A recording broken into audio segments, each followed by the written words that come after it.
Hey everybody, how's it going? It's your man here, Kiderade5, and today I'm going to be going over my top 5 fan games of 2023.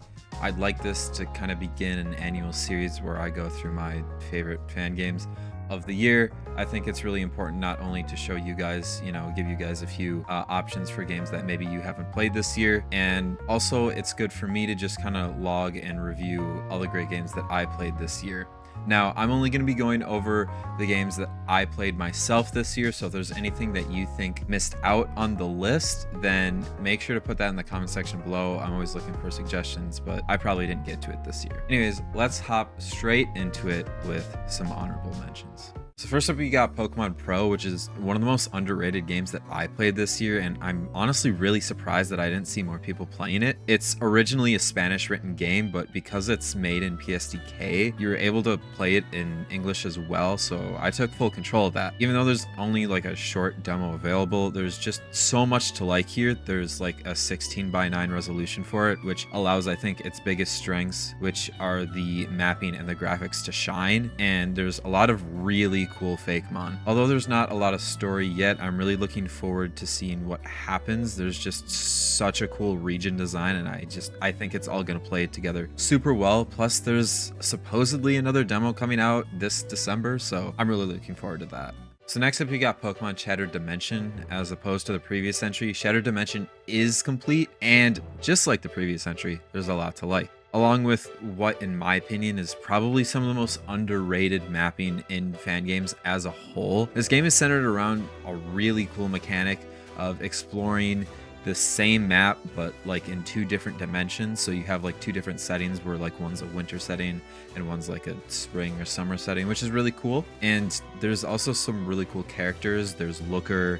There's also the professor, who's got this really like flustered but committed attitude, which is, just so wholesome. I really like that. So the final honorable mention that we have is Tale of Dreams, and this game definitely had my favorite dialogue out of any fan game that I played this year, and I really wanted to include it in the final list, but it's not super long and it's just a demo right now, so definitely would have if it was closer to being completed. So all the characters are like these endearing half human, half Pokemon thingies, and I just love that. At the center of it all is this wholesome and hilarious dynamic between a Wailmer and a Skitty, who both have crushes on each other. Yeah, I know, it's just great. And almost every NPC has something memorable to say, and there's also 2 dimensions here as well. You have like the Skitty and Wailmer dimension, and you also have this like other Skitty who's trying to journey and gather resources for her community, and you just can't help but think that these 2 dimensions are linked somehow, even though they're supposedly completely separate. So going into the actual top 5 now, at number 5 we have Bike Rampage, and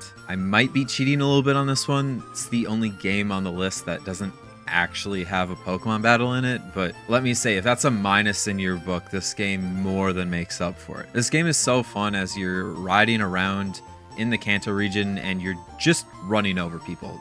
That's it. For a game that was made in just about a week, Bike Rampage is extremely polished, with so many upgrades from different bikes to speed boosts. In fact, you can actually ride a Magikarp as a bike, which is just amazing. Beyond the awesome upgrades, the writing is some of the wittiest and self-aware I've seen ever in fan games, and it breaks the 4th wall in all of the right ways. And if that's not enough, there's also a number of really interesting and unique boss battles that involve the unique rampaging mechanics in the game. Overall, just so fun. It has no right to be polished and this good. Definitely recommend checking it out. At number 4, I went with Pokemon Syvin. There's just so much to like about this game. There's so many really cool settings that you get to explore, and it's all on this one little island. There's like a beautiful blue-hued beach cave, a ninja hideout with a bunch of tree houses, and a volcano that's being actively mined, which I feel like is really unique. But I think my favorite location maybe of all time is this vaporwave brave and Mew-inspired Mio City. And with that diverse set of settings, I really enjoyed the Pokemon selection here. There's a diverse cast that you can use. It's great. But I think my favorite part of the game here is the story. I want to say so much about it, but I think you should just experience it for yourself. But at the center of the story is the dynamic between the player and their mom. And the mom doesn't want the child to leave town and go on an adventure. It's honestly a story that I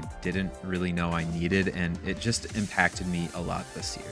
At number 3, we got Pokemon Abstract, and this game is just so impressive. It's fully open world, has 8 gyms, over 20 new Pokemon and Megas, and oh, this was made in 6 weeks. And when I say open world, I don't just mean that they said this game is open world just to add a buzzword. No, you can literally go anywhere and do anything whenever you want to in this game, and the Pokemon's levels will scale to yours. It's the first fan game that I think did open world correctly, and on top of that, this game has such a fantastic story. As the player, you get to explore the region with 2 peers, Lev and Irina, and not only do both of these characters go on crazy arcs, they're also 2 of the most relatable characters I've encountered in fan games at all. This personal journey also intersects with Infinity Corp, who are looking to use the legendary Pokemon of the Velos region to unite the region's 4 distinct provinces. Overall, it's such a deep and really good game. You have to check it out.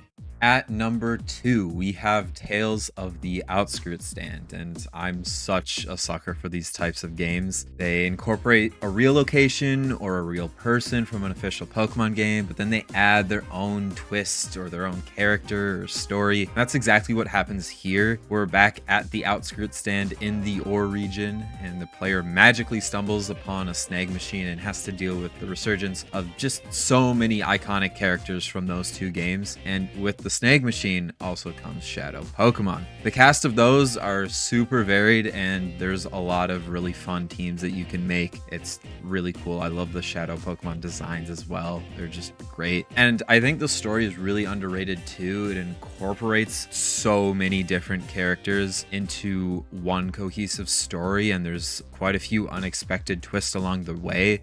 It's just a really cohesive experience overall. And I feel like this should be the model for actual DLCs in the official Pokemon games. And absolutely nobody's surprised if you watch my content this year, my favorite fan game that I played in 2023 is Pokemon Flux. This game legitimately has everything, and it's only a demo. There's a reason this developer's previous game got taken down. Everything in Pokemon Flux is centered around this regional phenomenon of Flux energy, which can trigger wild Pokemon into their alter form, but it also allows the player to use Flux moves, which is a really unique battle mechanic that I could kind of only describe as like terastallized Z moves that don't even take up a move slot. But beyond the 2 custom mechanics in this game, everything is just excellent.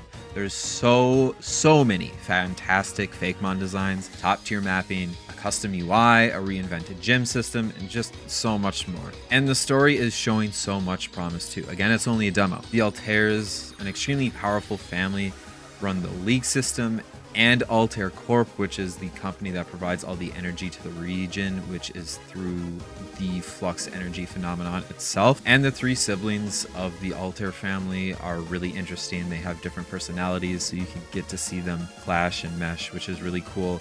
And there's so many other really cool characters. They're super memorable. I love them all. And there's also a custom soundtrack, which just absolutely bangs. It's so great. Again, there's just so much to like in this game, and I just cannot wait for the next demo.